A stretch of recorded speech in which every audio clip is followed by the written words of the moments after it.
Hadi usta. Oğlum sen yapayım saydın. Taşmayan kıyı. Yankı mı? Hava. Ben onu nerede gördüm Kemal? Kocada görürdüm. Öyle bir yerde görün ya olan dik kızana. Ne hemşin Kemal atlayaka var fotoğrafını. Göreyim mi? Var görüm hemşin bak. Kılını çıkarayan ben görsün. Ayten bir adamın külünü çıkarmın o. Hani bir adam birinin külünü çıkaracak ödün burnun karagan olup gelmedi bay. O kılını çıkaracaktım ben, o kılını çıkaracağımın yanına yetişmedim. Varsa yapıyorken, varatansız aydım seni gidelim. Onu soğuktu. Şöyle mi? Şu varsa dağın açık olan onun yetenliğimde var. Ama O ne olacak öyle dert şöyle mi? Var onu gör yankıyı ne hemşin atlayabil.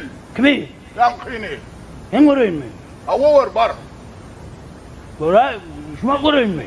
Ay ne ettin ay bunu? Fehet ne hemen gerek? Var gör diyen hemen o. Ya yine bir kıyıda katlamadın mı? Ay katlamasın ay var gör diyen gör ho bir. Ay ne gördüysen görendir o. Var gör var. Son var görmedim delekini değil mi? Değmen var. Kaka. Oh. Kol oynadım o göreyim görmeyin.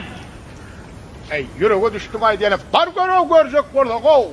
Ona sana karışıp durur diyen o. Görsene var. Gör var. Ay! O vedar. Ya giderler mi? Ay o derler kadar. Görmedin o. Yüzünü görmeyen ne adıp o değerliğini biliyen o. Gördüm o der ya gider abi. Ay var yüzünü görüp kaydı o. Ne adıp biliyen o yankı değerliğini. Gördüm o.